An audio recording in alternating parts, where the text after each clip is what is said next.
जीवन को महान बनाने वाली प्रेरणादायक कहानियां, निस्वार्थ भाव से जगत कल्याण की सेवा में समर्पित महान व्यक्तियों के अनुभव। प्रजापिता पिताश्री ब्रह्मा एवं मातेश्वरी जगदम्बा सरस्वती के संग के रंग, ईश्वरीय यज्ञ इतिहास की झलकियां तथा परमात्म शक्ति अनुभूति से अपना जीवन श्रेष्ठ बनाने के लिए देखिए कार्यक्रम प्रेरणा।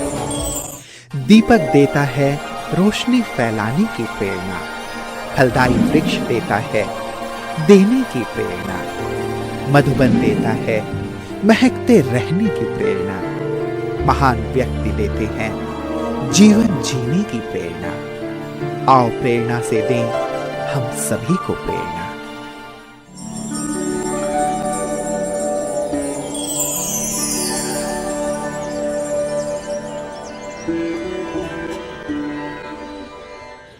नमस्कार, आइए प्रेरणा कार्यक्रम में आपका हार्दिक स्वागत है। साथियों, इस कार्यक्रम में हम आपकी मुलाकात कराते हैं ऐसी प्रेरणादायी हस्तियों से जिनका संपूर्ण व्यक्तित्व निस्वार्थ सेवा करने और जीवन को दिव्य बनाने की प्रेरणा देता है। ये वो महान आत्माएं हैं जो अध्यात्म के पथ को अपनाकर ईश्वरीय प्रेम का रसपान करते हुए जन जन को ईश्वर के सानिध्य का अनुभव करा रही हैं। हमें आशा ही नहीं, पूर्ण विश्वास है कि आप भी इन दिव्य विभूतियों के अनुभवों से प्रेरणा प्राप्त कर अपना जीवन श्रेष्ठ और सफल बनाएंगे।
महाराष्ट्र राज्य का दूसरा सबसे बड़ा शहर पुणे स्थित सांगवी के ब्रह्मा कुमारी ईश्वरीय विश्वविद्यालय की मुख्य संचालिका के रूप में आदरणीय संजीवनी दीदी जी निमित्त हैं। दीदी जी का जन्म सन 1965 में पुणे में हुआ।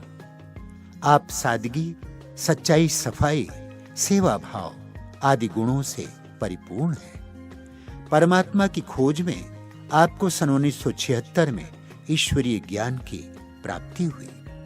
सन 1981 में अव्यक्त बाप दादा से संस्था के मुख्यालय माउंट आबू में आपने प्रभु मिलन किया। दादियों के जीवन से प्रेरणा लेकर आपने अपना जीवन प्रभु की सेवा में समर्पित कर दिया।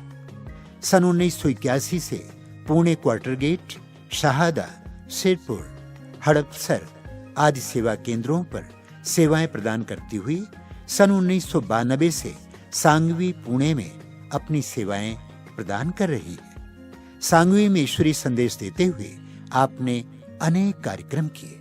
वर्तमान समय दीदी जी के नेतृत्व में एक सेवा केंद्र एवं 7 गीता पाठशालाओं में 300 से अधिक ब्रह्मा कुमार एवं ब्रह्मा कुमारियां ज्ञान एवं राजयोग का सतत अभ्यास कर रही है।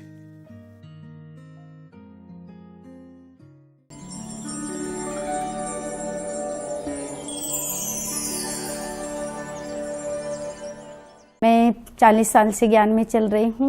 मेरा जन्म पूना में चतुरसिंगी, जहाँ पर देवी है, वो देवी सबको प्रसन्न करती हैं। और हमारे घर में जो आध्यात्मिक वातावरण था, और कई माना कि बहुत हमारे जो बड़े भाई हैं, बड़े भैया जो हैं वो बहुत भगवान के कट्टर भक्त थे। और बहुत माना कि स्वच्छता, पूजा पाठ, नवनाथ ग्रंथ उनका बहुत माना पढ़ना था, होता था। और बहुत ही स्वच्छ वो व्रत करते थे। 2 दिन माना कि 7 ही दिन जो व्रत होता है, वो 7 ही दिन उनका व्रत होता था। और पंचा पहन करके, माना भैया का बहुत ही था हमारे घर में। और हर सोमवार के दिन बहुत घर में वातावरण बहुत अच्छा होता था। हम सवेरे सवेरे उठते थे तो घर जो हमारा मिट्टी का था तो हम उसको लिपते थे। और शाम को भैया आते थे और फिर उपवास छोड़ना होता था, व्रत छोड़ना होता था। तो उस समय हम लोग माना कि एक कुत्ता भी नहीं भौंकना चाहिए, ऐसा आवाज़ नहीं आना चाहिए शिव के व्रत में, तो इतना ध्यान रखते थे। हर सोमवार को इतना सांप निकलता था, क्योंकि वो भक्ति मार्ग में श्रद्धा होती है ना शिव के भगत के इस पर। तो वो एक दिन क्या हुआ कि भैया के साथ उसका दोस्त भी आया और वो खाना खाने बैठे, दोनों भी उपवास छोड़ने के लिए, और थाली को ऐसा पानी डाला और वो सांप इतना निकला। तो सांप निकला तो भैया ने क्या किया कि दोस्त जो है वो डर जाएगा, इसलिए उसको क्या किया, रुमाल में पकड़ के भैया छोड़ के आए बाहर।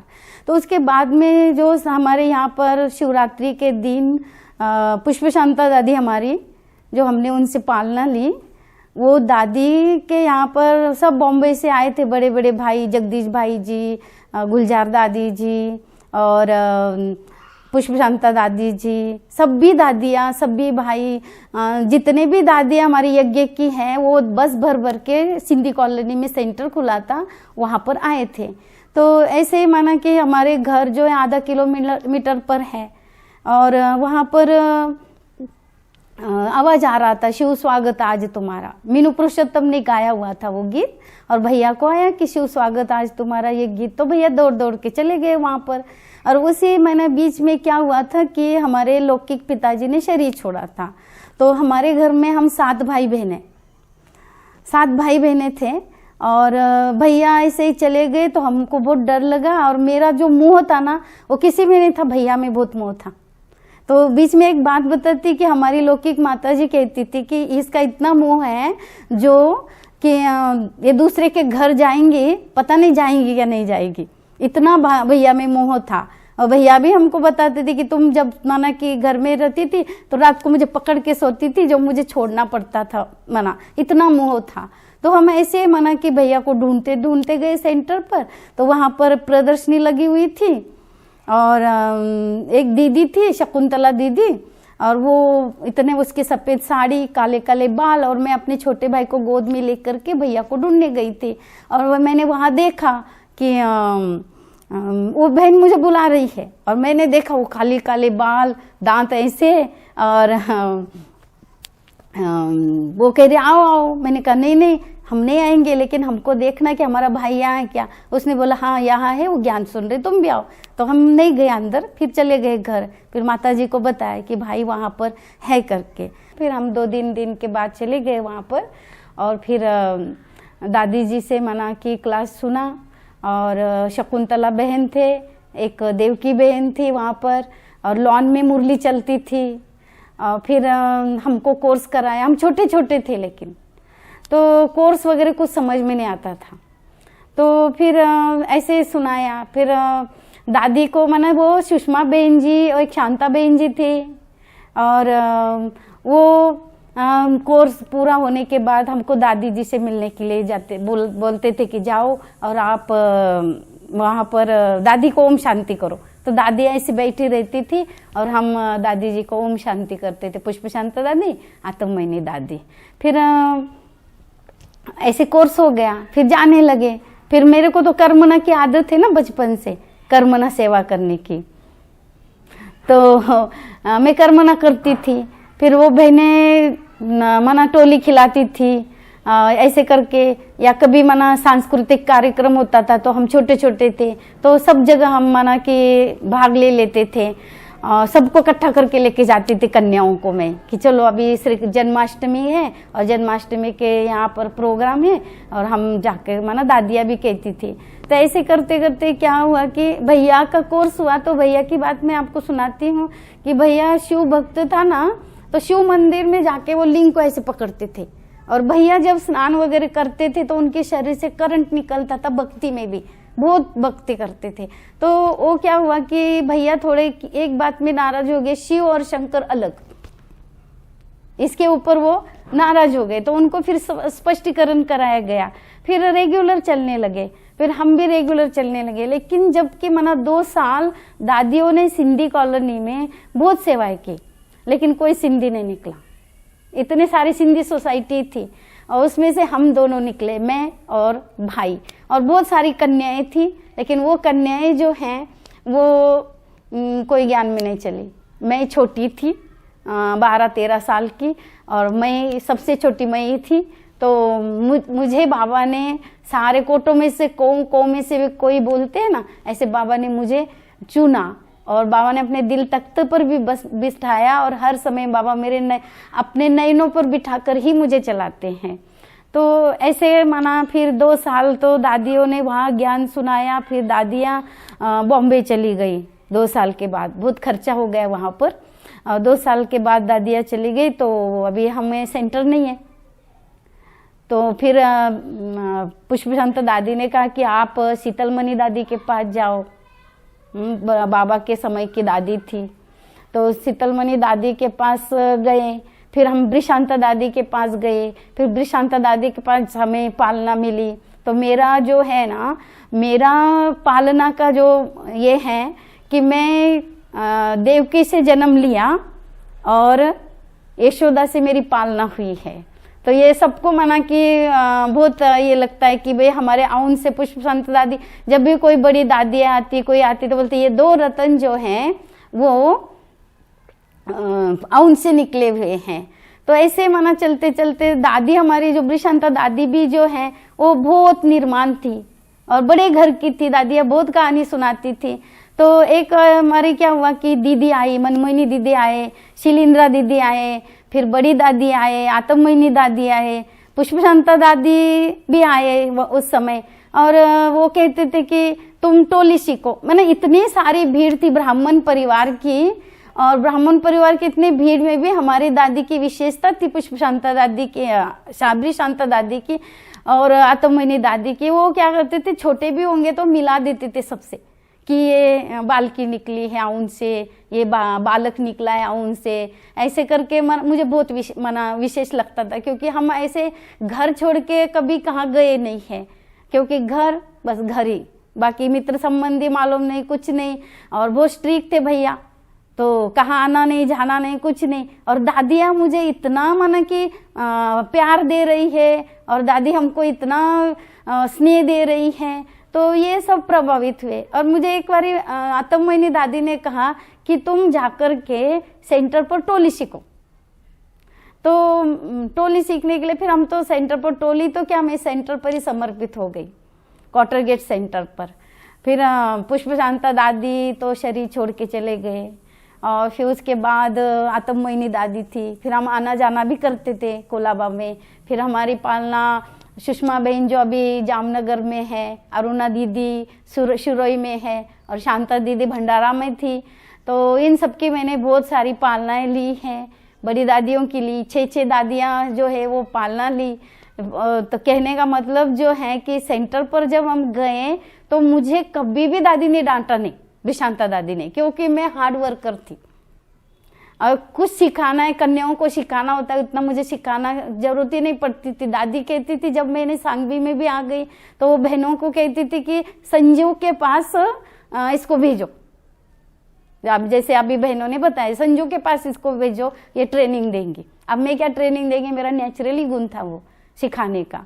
तो ऐसे माना ये, तो इस तरह से माना बहुत सारी दादी ने सेवाएं कराई। दादी मुझे कहती थी, ब्रिशांता दादी जी, कि तुम माई का काम क्यों करती हो, माई काम करके जाती थी, हम झाड़ू पोछा करते, बर्तन घसते, मुझे अच्छा नहीं लगता था गंदा। तो दादी बोलती थी तुम ये माई का काम क्यों करती, तुम और सारा काम है, तुमको टोली बनानी, ये करना। दादी मेरे से बहुत खुश होती थी, बहुत खुश होती थी।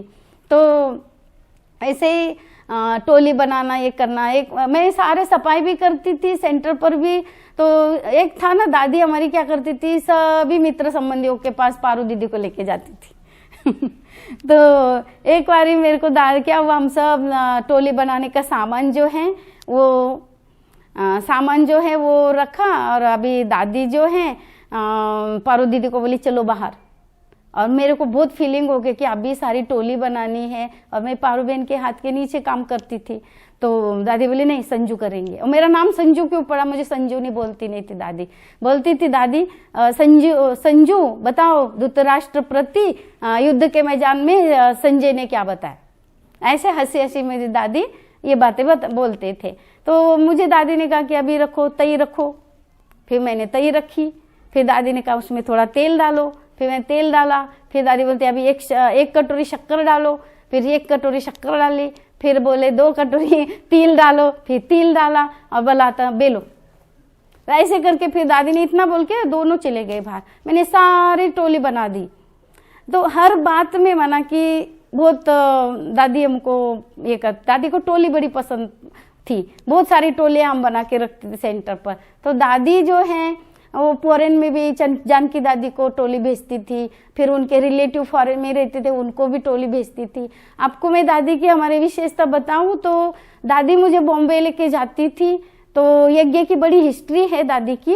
तो दादी को जैसे उनके जो संबंधी हैं, जैसे दादी को मिलते ऐसे मुझे भी मिलते थे। अब इतने बड़े बड़े लोग और हम कितने छोटे, और हम इतना दादी प्यार से वो लोग मिलते। तो दादी भी माना वो दादियों के रिलेटिव भी हमको ऐसे मिलते थे।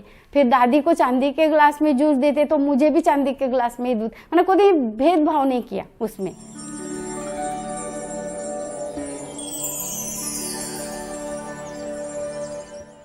पहले टाइम जब मैं मधुबन में गई तो मैंने समझा ये मठ वगैरह रहते हैं और हम जा रहे हैं मधुबन जाते तो वहाँ पर मठ होंगे, कोई मंदिर होंगे, ऐसा मैं समझती थी।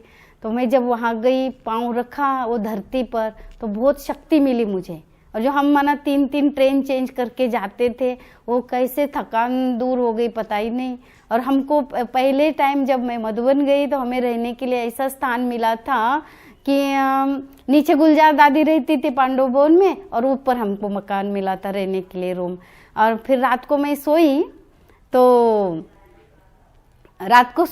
पता ही नहीं चला कि मैं कहाँ सोई है। इतना हल्का हल्का, इतना लाल प्रकाश, और वो लाल प्रकाश में मेरी थकानी दूर हो गई, पता ही नहीं चला। फिर बाबा, उस समय बाबा ऐसे आते थे कि हफ्ते में 2 बार आते थे। एक बारी वाणी चलती थी और दूसरी बारी पार्टी से मिलना होता था। और उस समय ऐसा था, ओम शांति भवन में बाबा को हम मिले। तो बाबा जो है, अभी तो बाबा ने कहा ना कि मेला लगेगा और मेले में आपको मिलना होगा, दृष्टि देंगे, और तो वो समय अभी चल रहा है। तो उस समय बाबा ने उच्चारण किया था। तो उस समय थोड़े थोड़े क्वार्टर गेट के ही हम होते थे, फिर भी उसमें ग्रुप करते थे और बाबा थोड़ों को ही मिलते थे, ग्रुप से मिलते थे। भले वो 10 हो 25 हो, लेकिन ये सांगवी के हैं, ये क्वार्टर गेट के हैं और जगह के हैं, ऐसे बाबा मिलते थे। फिर बाबा हाथ में टोली देते थे, दृष्टि देते थे। तो पहला वरदान जो है, मुझे बाबा ने ये वरदान दिया कि तुम सेवाधारी हो। तो मैंने बोला मैं सेवा तो करती नहीं, मैं तो सब कर्मना सेवा करती हूँ, कोई भाषण आता नहीं, कोई कोर्स आता नहीं, और मुझे वो पसंद ही नहीं आया। मीन्स कि ऐसा लगा कि ये मुझे क्या वरदान बाबा ने दिया है, भगवान मुझे जो वरदान दे रहा है। और ऐसा वरदान दिया है कि मैं आई सेंटर पर और मैंने दादी को बताया, दादी मुझे बाबा ने कहा कि तुम सेवाधारी हो। तो मैं तो कोई सेवा करती नहीं हूँ। तो दादी बोली ये भी सेवा है, कर्मणा सेवा भी करना, ये भी सेवा है। और उसके बाद जो है फिर तो सब भाषण करना भी सीख गए। फिर उसके बाद दूसरा एक वरदान दिया। ऐसे मुझे 5-6 वरदान दिए बाबा ने, लेकिन मुझे 2 वरदान ही ज़्यादा याद है। कि एक वरदान था कि तुम स्नेही सहयोगी हो और औरों को भी सहयोगी बनाने वाली हो। तो वो अभी प्रैक्टिकल में वो वरदान जो है वो प्रैक्टिकल में समझ में आ रहा है कि बाबा ने जो वरदान दिया था वो। और मेरे को बहुत सारे माना कि बाबा ने बहुत इससे बचाया हुआ है।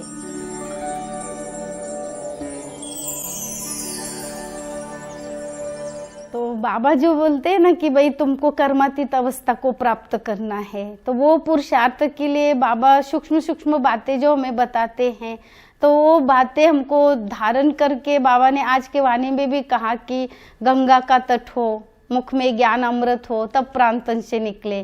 तो ये हमें धारण करके उसको जीवन में लाके माना उसके लिए हमें जो बाबा ने बताया कि तुम्हारे में ये सारी शक्तियाँ होनी चाहिए। अंतिम समय के लिए बाबा ने एक बारी मुरली में कहा था तुमको डेड बॉडी से चलना पड़ेगा, तो वो भी निर्भयता की भी शक्ति हमें धारण करनी है। ये पुरुषार्थ हमारा हो रहा है। जो बाबा ने हमको कहा कि जैसा कर्म हम करेंगे हमें देख और करेंगे, तो ये जो जीवन है वो जीवन ईश्वरीय जीवन बहुत वैल्यूबल जीवन है। और ये सभी को माना ईश्वर का जो संदेश वो मिलना चाहिए और वो भी धारण करना चाहिए। बाप हमें मिला है, कोटों में को हमको चुना, ऐसे हर आत्मा को भी बाप की पहचान होनी चाहिए और उस अनुसार माना वो अपना जीवन बना सके।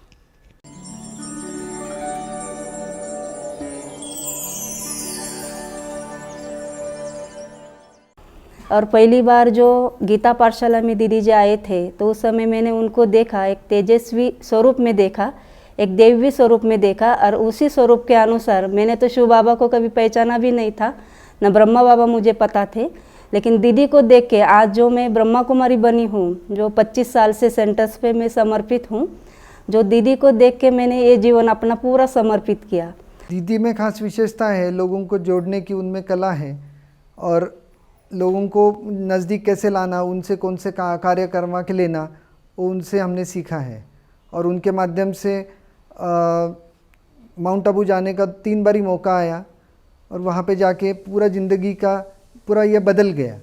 और जैसे कि छोटी छोटी बातों का जो मैनेजमेंट है कि जो आज हम देखते हैं कि स्टूडेंट भी सीखने के लिए जाते हैं कॉलेजेस में, जो परफेक्शन है, एक्यूरेसी है और पंक्चुअलिटी है, वो हमने दीदी से सीखी है। हमारे जीवन का एक विशेष अनुभव रहा है कि हम कॉलेज में थे और बहुत छोटे थे, लेकिन हमें स्टेज का जो मैनेजमेंट है वो पता नहीं था, तो वो हमें दीदी ने सिखाया। हमेशा दीदी हमें आगे बढ़ाते रहे कि आप बोलो, आप अच्छा बोलते हो। हमेशा दीदी ने मुझे मोटिवेट किया है।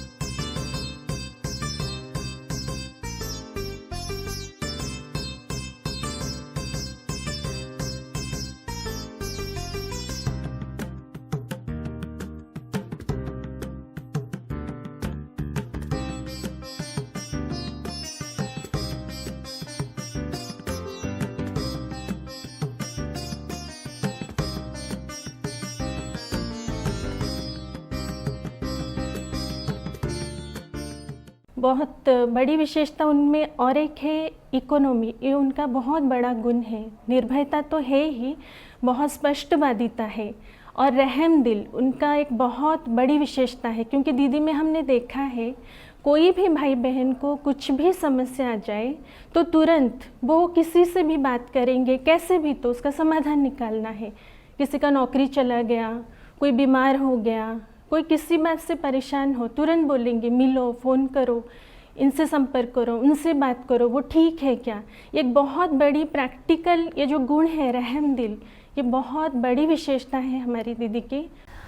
प्रेमा स्वरूप आई, वात्सल्य सिंधु आई, ये मेरी माँ है और मेरी माई है।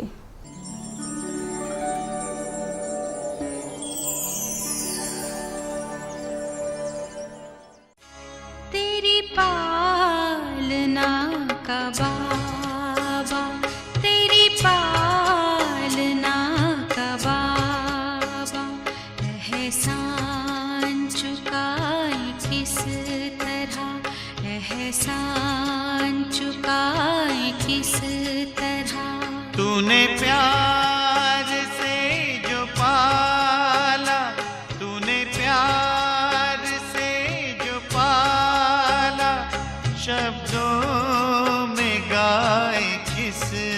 तरह तेरी पालना का बाबा, तेरी पालना का बाबा।